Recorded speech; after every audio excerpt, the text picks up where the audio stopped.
Welcome back to Games at Twilight. Sorry about the end of the previous video. So, no life stirred at this arid time of day. The birds still drooped like dead fruit in the papery tents of the trees. Some squirrels lay limp on the wet earth under the garden tap. What image does Desai's writing give you from this quote? For me, it gives me the idea of everything being almost dead because it's so hot that everything is limp and quiet because it doesn't have any energy to do anything. We can see the no life stirred, so nobody was around. No animals were running around, and it was an arid time of day. The word arid means very, very dry. The birds still drooped. So they had this idea of, Desai gives this idea of even the birds not having any energy. And she compares them to like dead fruit. So you have this image of the birds in the trees with no energy. They're drooping down. They have no rigidity in their bodies, and it's like they are dead, like they're the dead fruit in the trees. Some squirrels lay limp. So even the squirrels have no energy, and they are lying on the grass under the garden tap. And here's a picture of a squirrel. The outdoor dog lay stretched as if dead on the veranda mat, his paws and ears and tail all reaching out like dying travelers in search of water. So Anita Desai continues this idea that nobody has any energy because of the heat and the humidity. And she brings in the dog, which she compares to it being dead. It's laying out like a dead dog on the veranda, and it's desperate for. She's comparing it to a traveler who is desperate for water. His paws, his feet, his ears, his tail, all are stretched out, and she's comparing it to dying travelers in search of water, which gives you an image of travelers in the desert who have no water and are incredibly desperate for water, just like this dog, just like this one. Then, perhaps roused by the shrieks of the children, a band of parrots suddenly flew out of the eucalyptus tree, tumbled frantically in the still, sizzling air, then sorted themselves out into battle formation and streaked away across the white sky. So we have some onomatopoeic imagery here of the children shrieking. Remember that they have just been let out of the house, and they are screaming with delight, and there's a group of parrots. Maybe they've been woken up by the screams of these children, and they don't fly, but they fell out of the eucalyptus tree, which gives us the idea that they've previously been fallen asleep, and they've woken up and they fall out of the tree. The eucalyptus tree gives us a hint of the setting, because a eucalyptus tree would only grow in a tropical climate. And they tumble, they fall over and over frantically, desperately in the still, so the air is very still. There is that feeling of humidity and that you could slice the air with a knife. And it's sizzling. The onomatopoeic use of sizzling gives us the image of a frying pan on the stove, which is spitting out fat. And this is just how hot it is in this setting. The air feels like it's sizzling. And then these parrots sorted themselves out into battle formation, which has connotations of soldiers. And we can imagine them flying in perfect order and in a perfect line like soldiers, streaking away, flying away quickly across the white sky. Now, sky is normally blue, but Anita Desai has described it as white to give this image of, or this idea of humidity. There's probably clouds in the sky which only increase the humidity and the claustrophobic feeling of this setting. This is a eucalyptus tree. So, a question for you to think about. Why does Desai use such rich imagery on the first page? Now, you won't get an essay question like this on your exam, but I do think it's worthwhile to think about why such rich imagery has been used to describe the setting. What does it add to the story? What does it add to our understanding of the characters and the reason that they behave like they do? So, some hunting imagery. Remember, this section is about imagery. We've just looked at the imagery to describe the setting, and now this is hunting imagery to describe the hunt of the game of hide and seek. The fact that his pursuit of the others, and this is Raghu, the fact that Raghu's pursuit of the others is accompanied by a blood-curdling yell gives the game a genuine sense of being a hunt. When we think of hunting, we think of blood because it is the animals who are getting chased and killed.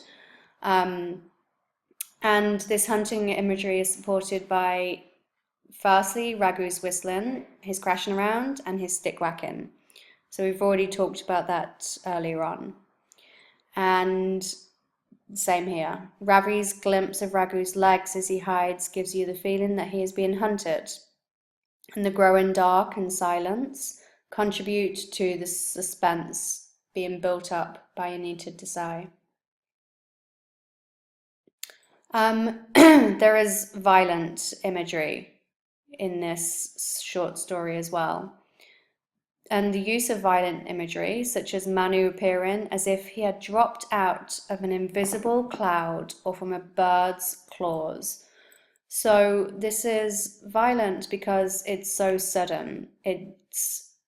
He has appeared like he's from an invisible cloud, so a cloud that you can't see, or that he's been dropped from a bird's claws, like he was prey, and then suddenly, bam, he's in the scene. And also Raghu stalking off in search of worthier prey. And this reminds us that childhood can be as cruel as adulthood, and that human nature is often destructive and violent. So Raghu walks away because he doesn't even see Ravi as being worthy of his time. He's not worth it. He would much rather catch some of the older children. It's almost like Ravi is too easy a victim. And I think that this is an important idea that you take away from this story, is that childhood is cruel. And the kids in this story, the children in this story, are cruel. The shed. The shed is described as dark, spooky, and such a dark and depressing mortuary of defunct goods. We have this death imagery again here with the use of the word mortuary, which is where dead people are taken. And it gives the reader a feeling of discomfort, and we feel almost fear for Ravi, who is in this shed. this dark and depressing shed. So the mortuary of defunct goods. Defunct means no longer useful. So it's a place where things go to die, like probably a broken lawnmower, some boxes of things that the family no longer want. So it's a place where they throw out, or they put their old, no longer useful or no longer working things.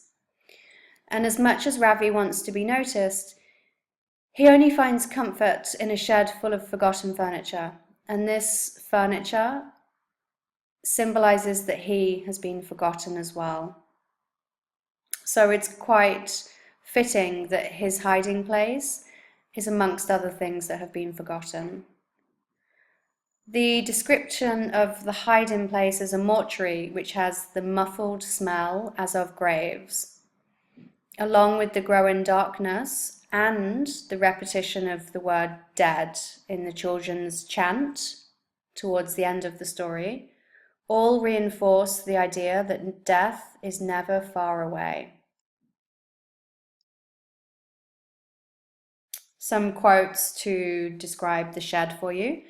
But the shed smelt of rats, anthills, dust, and spider webs, also of less definable, less recognizable horrors. A very strong word there to describe the uncertain things in the shed. And often when you're scared of something, that you're not sure about, that you don't know about, it's often scarier than the things that you do know about. So if you know that there's a spider in somewhere, for example, you'd be scared of it, or you might be scared of it, but you'd be sure about it. If you think there are, on the other hand, lots and lots of different spiders around your room, but you don't know where they are, that gives you much more fear, because they could come from anywhere. And it was dark. Ravi stood frozen inside the shed. So he's so scared that he's been frozen to the spot. He doesn't know what to do. And after he's been in the shed for a while, it grew darker in the shed as the light at the door grew softer, fuzzier, turned to a kind of crumbling yellow pollen that turned to yellow fur, blue fur, grey fur. This is the twilight arriving. Probably by this time, the children have already moved on from their game and gone and helped the gardener, etc. All while Ravi is still hiding in the shed. The irony in the story. Desai uses irony to provide a twist in the story, and this twist allows the reader to understand the truth and reality that Desai is trying to convey about being forgotten, and the hard moment when you realize your own insignificance. The quote here to show it: "They had quite forgotten him. Raghu had found all the others long ago. Ravi has been hiding, thinking he's won, but the irony is they've all forgotten about him and moved on."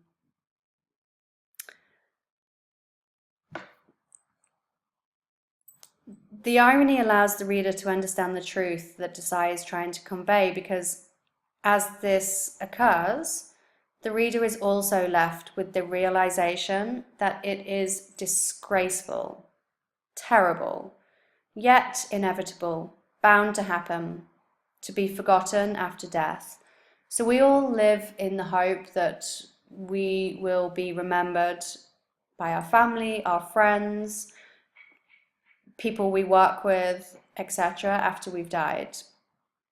But in actual fact, inevitably, people will forget about us once we've died. And this is just natural. And there has this feeling in this story. And Ravi is left feeling insignificant after twilight, or the death of the day. So twilight is when the day starts to die and moves into nighttime.